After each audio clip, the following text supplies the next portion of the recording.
Bom, gente, nesse vídeo então nós vamos dar continuidade ao nosso estudo sobre a história da educação no Brasil. E só lembrando que no vídeo passado nós estudamos ou apresentamos a educação brasileira durante o Império ou no período imperial. E nós vimos que, apesar dos problemas, começou-se a configurar um sistema educacional institucional, algo que não havia no período colonial. Porém, com muitos problemas, porém com muitos defeitos. Lembrando que o Brasil do período imperial era um Brasil escravocrata, um Brasil que vivia economicamente baseado na agroexportação de um produto primário, no caso da segunda metade do século XIX, o café, e a produção do café era baseada no trabalho escravo, na escravização de um povo, e isso deixa marcas sociais e culturais profundas, inclusive até hoje. Nós tínhamos uma sociedade agrária, no qual grande parte da sua população vivia no campo. Nós tínhamos algumas cidades, a grande maioria das cidades, mesmo as consideradas grandes, muitas não passavam de 100 mil habitantes, como por exemplo São Paulo. Outras que se destacavam, por exemplo, Rio de Janeiro, a capital, a corte a capital do Império, era o que se destacava na sua população, era a maior cidade, seguida de algumas outras cidades do Nordeste, como Recife, Salvador, entre outras. Mas algumas dessas características, inclusive na prática, permeavam o modelo educacional brasileiro. Então nós tínhamos uma educação institucional muito elitista, dedicada a poucos membros da sociedade, principalmente das classes dominantes, e aos demais da sociedade, seja o homem livre e pobre, como os escravizados, ficavam muitas vezes à margem do ensino institucional brasileiro. Uma tentativa de mudança, como a gente já comentou na aula passada, foi a Reforma Leôncio de Carvalho, em 1879, que defendia e buscou mudanças significativas no modelo educacional, como por exemplo a instituição do ensino livre, desligada do controle do Estado, a permissão de escravizados poderem frequentarem instituições públicas de ensino, a liberação do ensino para mulheres, não apenas em escolas à parte, mas também o início de criação de turmas misturadas entre homens e mulheres, entre outras coisas. A liberação de outras denominações religiosas na condução de seus colégios e escolas particulares. Porém, muito das iniciativas da Reforma Leôncio de Carvalho, de 1879, não se efetivaram até o fim do Império, até o fim da monarquia. Bom, então esse era o Brasil que a gente vai ver no período de transição do Império para a República. Não podemos esquecer também que esse período da segunda metade do século XIX, principalmente a partir da década de 70 do século XIX, muitas ideias, principalmente ideias europeias, começaram a chegar no Brasil e que vão permear o debate público, inclusive em torno da educação.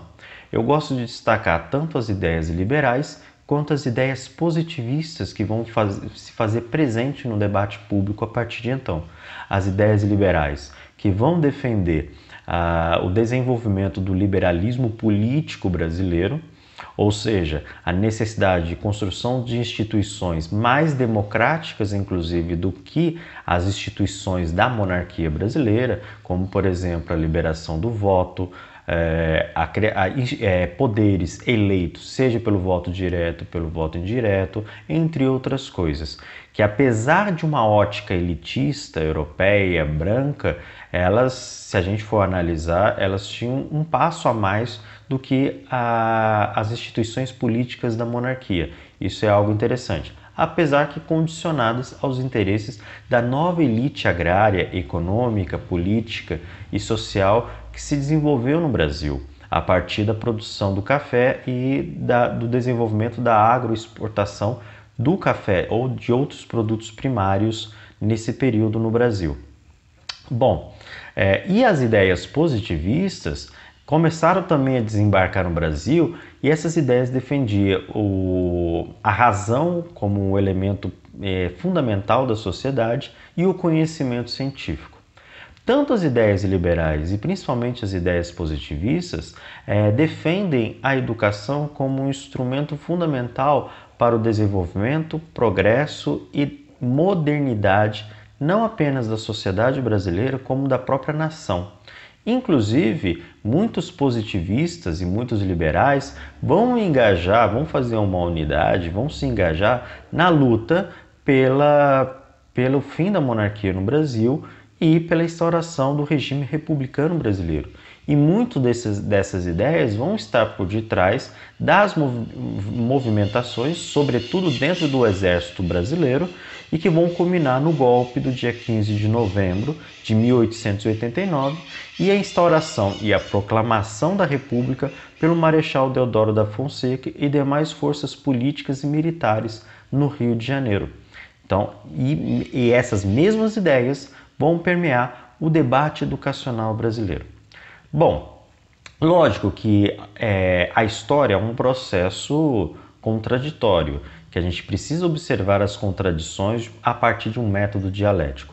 Ao mesmo tempo que havia umas mudanças importantes de serem observadas, algumas transformações, inclusive políticas, a gente vê também com certas continuidades. A sociedade brasileira, ela continua elitista, ela continua agrária, ela continua, apesar do fim da escravidão em 88, os seus aspectos culturais ainda se mantêm, mas, ao mesmo tempo, aquelas ideias antes defendidas como ideias liberais, ideias positivistas, alcançam o poder e começam ou tentam começar a implementação de determinadas políticas públicas baseadas nessas ideias, entre elas as políticas educacionais. Isso permeou muito o debate da Assembleia Constituinte, que vai escrever a primeira Constituição Republicana, que vai ficar pronta em 1891. Porém, é preciso destacar algumas coisas importantes. Nessa Constituição de 1891, a primeira Constituição da República Brasileira, já começa a defender a necessidade de um ensino público, gratuito, laico, isso é importante destacar, e para todos, ou seja, todos aqueles em idade escolar e até mesmo adultos que não foram alfabetizados na sua idade escolar. Eu gosto de destacar a questão da educação laica, e isso foi colocado muito ao pé da letra, porque lembram-se das ideias positivistas, a ideia da razão, do conhecimento científico, e o positivismo defendia a separação do Estado em relação à Igreja. No caso, na época do Império Brasileiro, não havia essa separação. A Igreja Católica era a igreja oficial do Estado e tínhamos o regime do padroado, que inclusive o próprio imperador fazia parte da hierarquia da Igreja Católica dentro do Brasil. Com a República, do ponto de vista constitucional, isso se separou. Há uma separação entre o Estado e a Igreja. E o Estado ele assume o seu caráter laico, não ateu, mas um caráter laico, ou seja, separado. E como o positivismo defendia a razão e o conhecimento científico e defendia que a escola era o berço e o centro da razão e do conhecimento científico, a Constituição de 1891 defendia que a educação não deveria ter participação, pelo menos a educação pública, nas instituições públicas, não deveria ter participação da Igreja Católica e de nenhuma denominação religiosa. Ou seja, o ensino religioso estava abolido da escola. Não que seja contra a religião, mas é que a religião, de acordo com as ideias positivistas, baseia-se num caráter pessoal, particular, privado, e que deve fazer parte da vida privada de cada um. Porém, isso não cabe na vida pública, na instituição pública. Então, o ensino religioso ele é retirado das instituições públicas de ensino. Isso só vai se reverter após 1930. Isso é tema para outra aula. Outra coisa importante de destacar é que antes mesmo da Constituição de 1891, o governo provisório que assumiu o poder da República a partir de novembro de 1889, vai criar em 1890 algo inédito, que é o Ministério da Instrução Pública. nunca houve até então um Ministério da Educação, um ministério baseado no governo federal, ou no caso do Império, o governo central, e agora, a partir da República, governo federal, um Ministério da Educação. E o primeiro ministro da Instrução Pública que vai ser o coronel do Exército, Benjamin Constant. Pode parecer meio contraditório, mas Benjamin Constant, apesar de militar, apesar de coronel, ele era um professor, um positivista radical que desde quando ele era professor da Escola Militar da Praia Vermelha, ele virou um grande expoente das ideias positivistas no Brasil. Além disso, ele participou das articulações do movimento militar que levou ao golpe do dia 15 de novembro e que implantou a República. Benjamin Constant era uma importante figura e que acabou sendo primeiro-ministro da Instrução Pública no Brasil. Porém, esse próprio ministério ele vai ter vida curta, ele vai acabar ou vai ser dissolvido em 1892, demonstrando que determinadas continuidades nas políticas públicas vão permanecer durante a República. Então, até mais ou menos 1930, o final de 1930, não vai haver um outro Ministério da Educação. Por que isso vai acontecer? Vamos voltar à Constituição de 1891. Vocês estão lembrados que na época do Império, apesar de ser um governo centralizado, apesar de o Estado Imperial Brasileiro ser um Estado único, um Estado central, nacional, a educação, a partir do Ato Adicional de 1834, ela foi descentralizada. Quando o ensino elementar, o ensino secundário e a formação de professores ficou a cabo ou a responsabilidade dos governos provinciais, então isso vai permanecer no governo republicano. Lembrando que a Constituição de 1891 vai determinar que o Brasil, que a nação brasileira, vai ser uma federação de estados autônomos, ou seja, vai ser uma nação descentralizada, uma federação baseada na união dos estados. Tanto que o primeiro nome republicano do Brasil vai ser Estados Unidos do Brasil. Por causa disso, a educação brasileira ela não vai desenvolver um sistema nacional de educação também nesse período. Ou seja, a educação vai continuar sendo descentralizada sob a responsabilidade dos agora estados brasileiros. Ou seja, serão os governos estaduais responsáveis por criar seus próprios sistemas, suas próprias redes de ensino a partir de então, dando continuidade àquilo que se tornou comum no Brasil desde o Ato Adicional de 1834. Por isso que a gente vai ver poucas iniciativas ao longo dos próximos 40 anos vindos do governo central ou do governo federal. Vai haver algumas tentativas de reformas educacionais por parte do governo federal, porém elas vão ser inóculas em comparação com o que vai acontecer nos estados. E aí que a gente entra num caso muito importante, que é o caso de São Paulo, do estado de São Paulo, que até então estava se constituindo como o estado mais rico da federação, principalmente devido à agroexportação do café e à formação da sua elite intelectual. Em 1890, ou seja, antes mesmo da Constituição ficar pronta, o governo de São Paulo vai fazer a sua reforma da instrução pública, principalmente a partir das ideias de Caetano de Campos. Essa reforma vai criar várias coisas, vai reformular o modelo educacional paulista em vários aspectos. Porém, eu gostaria de destacar dois aspectos fundamentais. Primeiro, é a formação ou a institucionalização do que nós conhecemos como grupos escolares. O que isso significa, gente? Lembra que eu falei na aula passada que quando o conceito de escola no século XIX era bem diferente do conceito atual de escola, ou o significado? Isso significa o quê? Que até então as escolas eram sinônimos de classes, de salas, de turmas isoladas, sob a responsabilidade de um professor. Estamos falando do ensino elementar, tudo bem? O ensino primário. Eram turmas isoladas sob a responsabilidade de um único professor. Porém, Com a reforma da Instrução Paulista de 1890, essas escolas antes isoladas, escolas elementares, elas vão ser reunidas num único prédio, que vai ser denominado como grupo escolar. E esse grupo escolar vai adotar um modelo de organização, uma estrutura de organização que lembra muito, de acordo com as ideias modernas, vamos dizer assim, a modernidade do século XIX, vai assumir uma estrutura mais racional, racionalizada de organização que lembra muito o aparato fabril. Ou seja, as escolas ou turmas isoladas vão ser reunidas num único espaço, elas vão ter interligações, tanto que vai se estabelecer um modelo de ensino seriado, ou seja, com etapas e momentos de formação, por isso que vai surgir a primeira série, segunda série, terceira série, quarta série.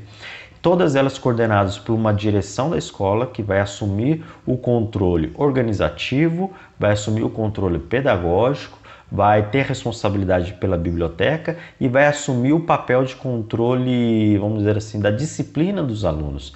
E os professores vão responder a essa direção também. Por isso que muitas escolas mais antigas, de prédios antigos que a gente vai ver hoje, não só em São Paulo, mas em outros estados, está lá na sua fachada de denominação grupo escolar. Então, esses grupos escolares vão começar a surgir a partir do estado de São Paulo, a partir da reforma da Instrução Paulista de 1890. Além disso, vai se determinar que essas escolas deveriam ser criadas não apenas na capital, mas também nas cidades do interior. Lógico que muitas vezes esses prédios deveriam ser construídos não apenas com o financiamento ou o investimento por parte do governo estadual, mas também por parte dos governos das prefeituras que estavam se constituindo nesse período.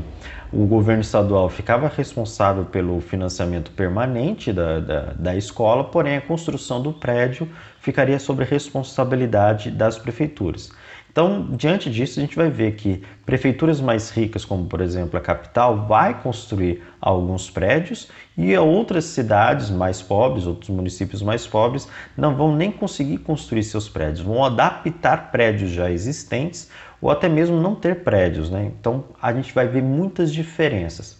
Dentro dessa perspectiva, e muito no debate da exaltação da escola, que daqui a pouco a gente vai comentar, vão surgir prédios, estruturas físicas, prediais, principalmente em São Paulo, mas também em algumas cidades um pouco mais ricas do interior, muito esplendorosas, vamos dizer assim. Porque apesar de não atender a grande maioria da população, porque elas serão diminutas, porém, diante do debate educacional, vai ser muito bonito para determinados governantes construir prédios que exaltam uma beleza e a racionalidade, a modernidade, né, da nova república. Inclusive, muitos desses prédios vão competir no município com prédios da prefeitura, da Câmara, com o Fórum e demais outros prédios públicos imponentes de cada cidade. Por isso que até hoje, em alguns locais, a gente vê muitas escolas deste período que se constituem como prédios muito bonitos, mesmo que pequenos e mesmo que na época não atendessem a grande maioria da população em idade escolar, devido a ser uma quantidade pequena diante da necessidade. Então esse é o primeiro aspecto da reforma da Instrução Paulista a partir de 1890. O segundo aspecto importante é a formação de professores. Até então, a formação de professores no Brasil, no período imperial, era muito fraca, era muito descentralizada, era muito não organizada, vamos dizer assim. Não é até que muitas escolas normais, que era a escola de formação de professores primários, eram muito precários. Não só na estrutura física e no financiamento, mas também no debate curricular, no debate pedagógico. Então havia assim, muito amadorismo na formação de professores do ensino primário. Porém, a reforma de 1890, que a gente costuma chamar de reforma Caetano de Campos, vai mudar essa perspectiva e essa reforma vai remodelar ou reformular a então Escola Normal de São Paulo. A escola que havia sido criada já na década de 1840, durante o Império, mas que passou a grande parte desse tempo, então, muito precário.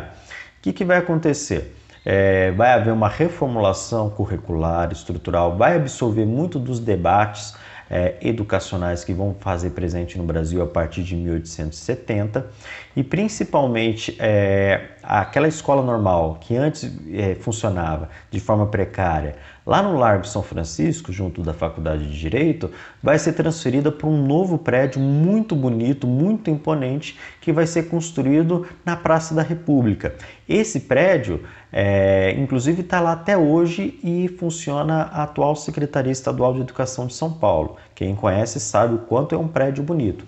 Então lá vai ser a nova escola normal de São Paulo, que futuramente a gente vai chamá-la de Escola Normal da Praça, né, devido à Praça da República, ou a Escola Normal Caetano de Campos, em homenagem ao seu criador.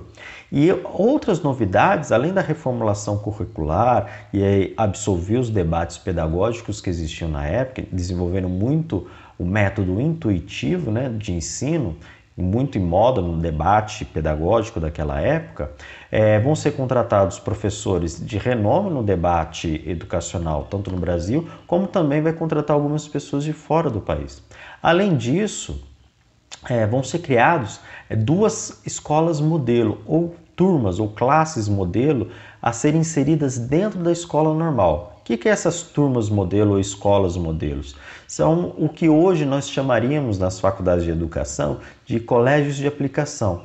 Eram turmas primárias, ou seja, de ensino primário, de ensino elementar, de primeiras letras, criadas dentro da escola para servir de laboratório tanto para os professores da escola normal quanto para os estudantes da escola normal, não apenas praticarem, mas fazerem também experiências que eram desenvolvidos dentro da escola normal. Então haviam duas turmas, a primeira turma masculina e uma turma feminina, para funcionar como um campo de experiências. Então, são dois aspectos da reforma da Instrução Paulista de 1890. A criação dos grupos escolares e o seu ordenamento a partir de uma lógica racionalista e a reformulação também dentro de uma lógica mais racional da Escola Normal de São Paulo. Apesar de ser uma reforma de âmbito estadual, ela impactou muito o debate nacional, tanto que outros estados que criaram também as suas secretarias de educação ou secretarias de instrução pública vão começar a adotar um modelo paulista de educação. Minas Gerais vai seguir essa tendência, Bahia vai seguir essa tendência, Rio de Janeiro vai seguir a tendência e demais outros estados, não todos, mas demais outros estados. Por isso que o modelo de grupo escolar ela vai ser observado também em outros estados e a gente vai achar até hoje alguns prédios, algumas escolas com a denominação grupo escolar na sua fachada. Então esse é um aspecto importante do início da República que a gente tem que trazer. As reformas a nível estadual, porque não havia, de fato, políticas públicas educacionais a nível nacional por parte do governo federal que causasse realmente um impacto. Lógico, havia medidas federais, porém muito inóculas em comparação com as reformas estaduais. Bom, outro aspecto importante da educação brasileira no período na Primeira República até 1930 foram os debates educacionais que vão se fazer presente nesse período. E de acordo com o historiador da educação Jorge Nagli, dois movimentos importantes, movimentos no sentido do debate público, vão se dar presentes durante a Primeira República. O primeiro é o chamado entusiasmo pela educação e o segundo, o otimismo pedagógico. O entusiasmo pela educação veio primeiro, mas, porém, ao longo das décadas, vai alternar com o otimismo pedagógico. Então, o que seria isso? Bom, o entusiasmo pela educação foi muito influenciado pelas ideias liberais e as ideias positivistas.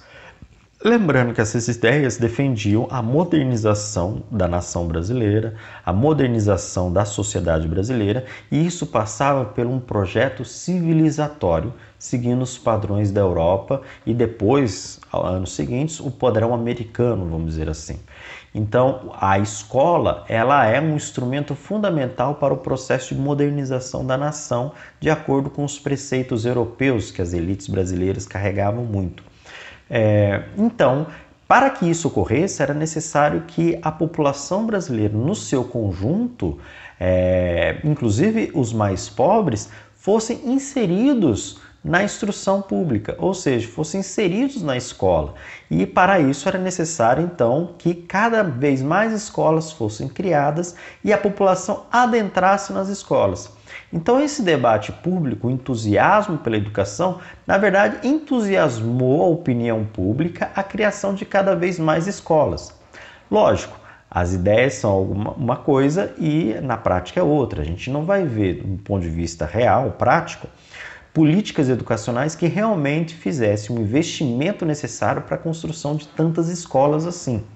Lógico, por quê? Porque havia sempre o debate orçamentário e setores políticos que representavam interesses sociais e econômicos das elites não muitas vezes conseguiam entrar em acordo no orçamento público para isso. Mas no campo das ideias havia um entusiasmo muito grande. Isso deu vazão para que houvesse algumas iniciativas muito localizadas, regionalizadas e estadualizadas para a construção de escolas, porém muito poucos perto da necessidade. Mas havia esse entusiasmo pela educação, tanto no final do século XIX, nos primeiros anos da República, como também depois, a partir de 1908, 1910, junto com um debate muito nacionalista, muito patriótico, Olavo Bilac, entre essas coisas, que vai defender amplamente a ampliação das escolas públicas pelo país. Inclusive no debate sobre a refundação da República, a republicanização da República, muito desse debate que vai culminar na reação republicana, nacionalista da década de 10 e depois nos debates na década de 20, principalmente diante do contexto da crise da Primeira República, a crise política da Primeira República. E o que foi o otimismo pedagógico? O otimismo pedagógico foi um outro movimento inserido nesse debate que, além de defender a ampliação das escolas, vai defender uma necessidade de debater a educação existente nessas escolas, um debate curricular e um debate pedagógico. Eles faziam muitas críticas, os participantes desse debate do otimismo pedagógico faziam muitas críticas que não bastava criar escolas, mas que o modelo educacional ainda existente nessas escolas e em processo de expansão ainda estava muito arcaico, ainda muito ligado ao século XIX, no período imperial. Uma educação repetitiva, uma educação conteudista, uma educação baseada inclusive em aspectos dos jesuítas do século XVIII, como por exemplo o Ratio Studiorum, o estudo das humanidades, e deixando de lado o que realmente interessava. Então, o otimismo pedagógico, esse debate, propunha a necessidade de uma reformulação curricular e pedagógico da educação brasileira, muito inspirado nas obras de filósofos, pensadores e educadores da Europa e, sobretudo, dos Estados Unidos, que começou a se fazer presente muito no Brasil, a sua literatura pedagógica muito no Brasil após a Primeira Guerra Mundial.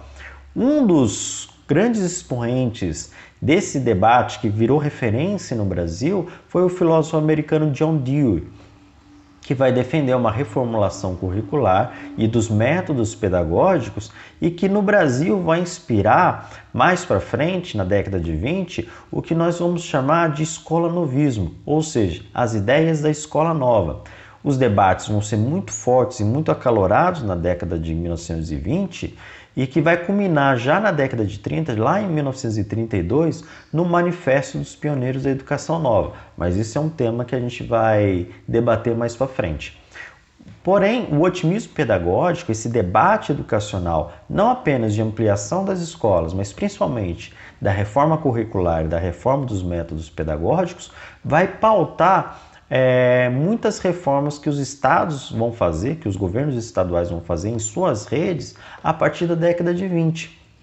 Por exemplo, na Bahia, em 1923, vai ter uma reforma muito importante. No Rio de Janeiro, ou então Distrito Federal, vai haver uma reforma em 1928. E próprio em São Paulo, vai ter duas reformas em 1920 e 1930. Minas Gerais, em 1927. Então, vai haver muitas reformas, muitas vezes inspiradas pelo otimismo pedagógico ou pelo debate curricular pedagógico nesse período. Mas lembrando que tanto a escola nova, que vai vir a partir da literatura americana, em parte europeia, ela vai permear muito o pensamento das elites intelectuais no Brasil.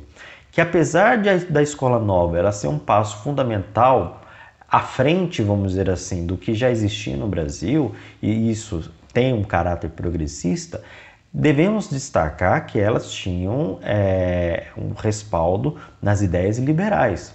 Por exemplo, a Escola Nova de John Dewey, que vai depois permear os debates no Brasil, vai defender que a educação ou o ensino ele precisa ser mais prático, ele fugir da intelectualidade ou do conhecimento abstrato e desenvolver nas escolas, desenvolver nas crianças e nos jovens um conhecimento prático, um conhecimento adaptável às necessidades sociais e principalmente econômicas do país, principalmente visando uma formação de uma força de trabalho que adapte às transformações do capitalismo brasileiro e mundial que se desenvolvia aqui. Já os críticos da Escola Nova, tanto naquela época como posteriormente, vão falar que a Escola Nova, ela, apesar de ter vantagens em relação ao modelo educacional existente até então, ela aprofunda as divisões. Que divisões essas? Uma educação elitista e uma educação para as classes populares, vamos dizer assim, ou para a classe trabalhadora e para os pobres em geral. Por que eles faziam essa crítica? Porque a Escola Nova defendia a adaptação curricular de acordo com as aptidões e necessidades dos indivíduos. E a gente sabe muito bem que nessa questão educacional, quando se fala assim, indivíduos, adaptando às necessidades das classes sociais. Por exemplo, se um indivíduo das elites, da classe dominante, tem um cabedal cultural melhor e prevê ele assumir um papel intelectual, político, econômico e burocrático no país, ele vai ter uma educação mais conteudista, intelectualizada, com um aprofundamento dos conhecimentos historicamente construídos ou produzidos pela humanidade, enquanto que para as classes populares, para a classe trabalhadora, para os pobres em geral, que é a denominação, né, vai ser uma educação mais preparada, mais dedicada à criação de uma força de trabalho mais técnica, mais fabril e adaptada às necessidades dessas próprias classes populares. Então, os críticos à Escola Nova vai dizer que aprofunda as desigualdades dentro do sistema educacional. Bom, apesar que a Escola Nova ela vai pautar muito debate e vai ser mais democrático do que o modelo educacional anterior que existia no país, mas havia suas críticas. Um outro debate educacional ou pedagógico que vai se dar no Brasil vai se dar a partir do movimento operário, sobretudo das correntes anarquistas existentes no país, principalmente no início do século XX. Essas correntes anarquistas vão fazer uma crítica ao modelo educacional brasileiro existente até então e uma crítica às escolas institucionais, principalmente das redes estaduais de ensino. Então, muito dos anarquistas vão defender, a partir da leitura, por exemplo, dos textos do anarquista espanhol pedagogo Francisco Ferrer, a necessidade de criar uma educação para a classe trabalhadora, mas uma educação libertária, muito próximo daquela ideia de educação libertadora, educação emancipadora, que a gente vai ver nos próximos vídeos. Mas uma educação que visava a libertação intelectual, uma libertação cultural e ideológica da classe trabalhadora diante da hegemonia burguesa, da hegemonia liberal existente na sociedade brasileira e na educação brasileira. É por isso que os anarquistas, principalmente em São Paulo, vão criar, de acordo com as ideias de Francisco Ferrer, as escolas modernas, escolas independentes do poder público, financiadas pela própria classe trabalhadora paulista, por meio de cotizações, por meio de campanhas financeiras, e essas escolas vão pregar não apenas o desenvolvimento do conhecimento científico da classe trabalhadora, mas um conhecimento que visa a transformação da sociedade, que busca uma sociedade mais justa, uma sociedade mais igualitária, mais fraterna, contra-hegemônica, e que visa uma independência da classe trabalhadora e a construção de um mundo novo, vamos dizer assim. Infelizmente, foram iniciativas muito isoladas, muito inóculas em comparação com as outras iniciativas, e muitas dessas escolas modernas que foram criadas, sobretudo em São Paulo, elas não tiveram uma vida mais longa, principalmente porque o movimento operário brasileiro era visto como um caso de polícia. Então havia muita repressão ao movimento anarquista e depois a todo o movimento operário existente no Brasil e sobretudo no Rio de Janeiro e em São Paulo. Mas vale a pena a gente ressaltar essa experiência das escolas modernas na história da educação brasileira. E por último, é importante destacar a questão do ensino superior brasileiro. A regulamentação e a responsabilidade dos cursos superiores no Brasil ainda continua com o governo federal, ou um governo centralizado, um governo federal. Contudo, o modelo de ensino superior ela continua se baseando nos institutos, nas escolas e nas faculdades isoladas, mantidas tanto pelo poder público, exemplo, a Faculdade de Direito do Largo São Francisco, em São Paulo, como também por algumas iniciativas privadas ou particulares, vide algumas faculdades isoladas ligadas à Igreja Católica. Bom, isso vai se manter ao longo de toda a Primeira República, até 1930. Não havia a regulamentação que permitisse outros modelos de ensino superior.